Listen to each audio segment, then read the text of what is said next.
Welcome back to my mental health and crime channel. My name is Huda London. This is for educational purpose only. Today I'd like to focus a bit on Brian Christopher Koberger. Nobody actually knows who he really is, except his family. I don't know about friends, because we've heard so much negative things being said about him from 2-3 people, a brother and a sister, who said that they were close friends of BK. But that isn't fair for this young man, because nobody actually can confirm if it's true or false what they said. We don't know if he has any mental health illnesses. And that is all on gag order. But I found this interview and I find it very interesting because it gives you a bit insight to how Koberger treats women. So let me play this. First suspect, Brian Koberger, was arrested.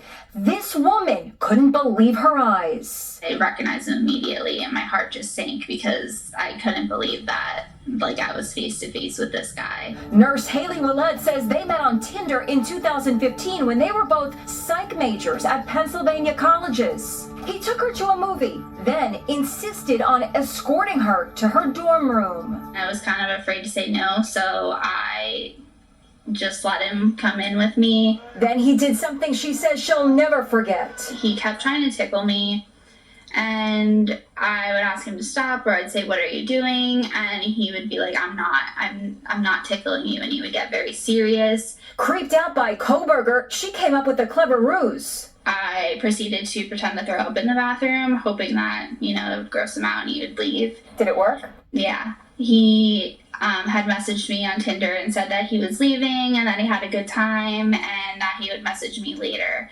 And then about an hour later, he messaged me and he said that I had good birthing hips, and I just never messaged him back after that.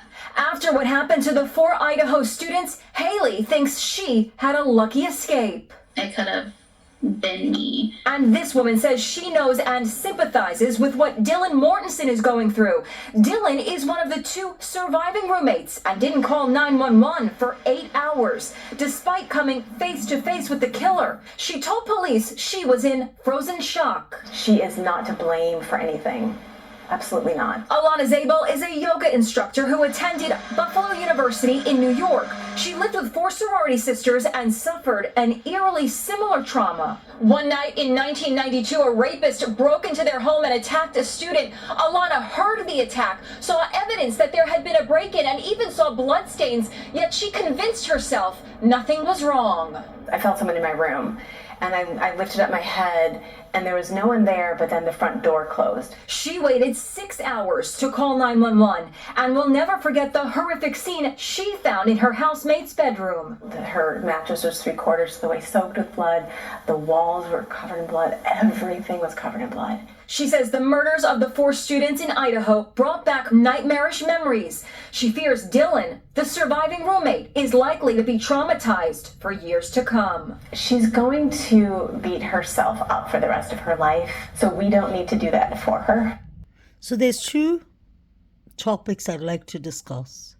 One is about this young nurse in Pennsylvania who went on a date with Brian Christopher Koberger. They came back to a place and she found it strange that he was just tickling her. But what I find interesting, I find that to be weird, but then people have different personalities, behaviors, and maybe he hasn't been out on a date before, so he doesn't know how to act.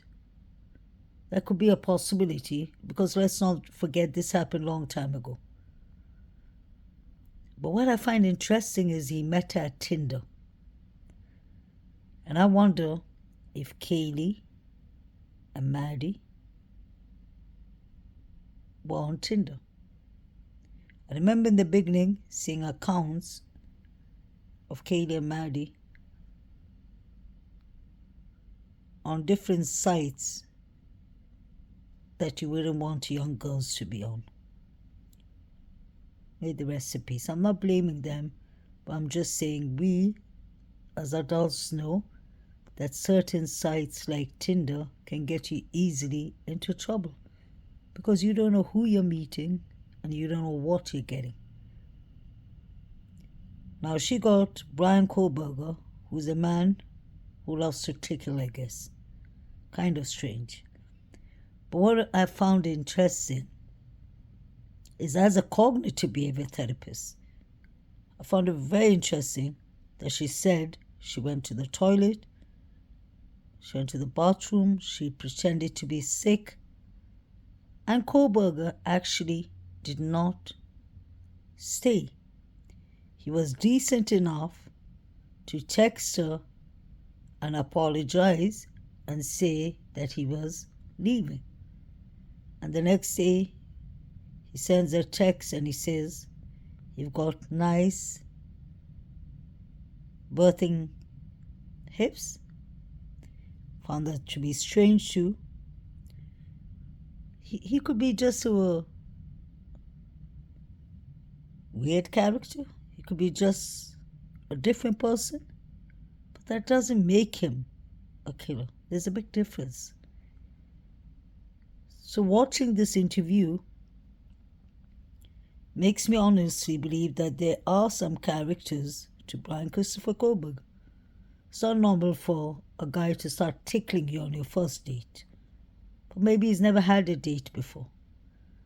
But what I'm focused more on is the fact that he left. It just shows who he is. He didn't need to stay and hang around.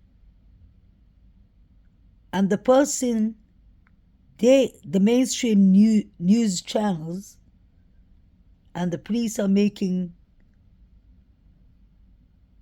us believe, or make us seem to believe, that Kohlberger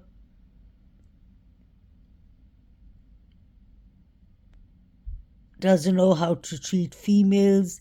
He's a violent, aggressive, quadruple unaliver. Why didn't he alive this young woman? He had the chance. Why didn't he do that?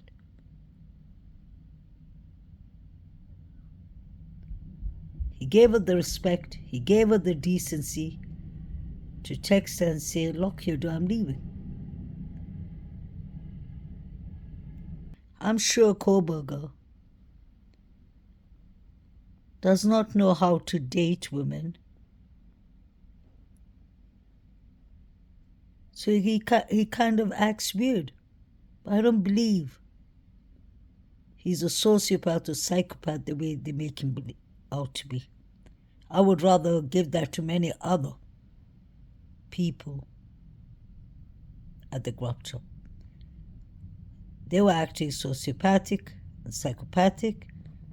John Showalter is something I would have loved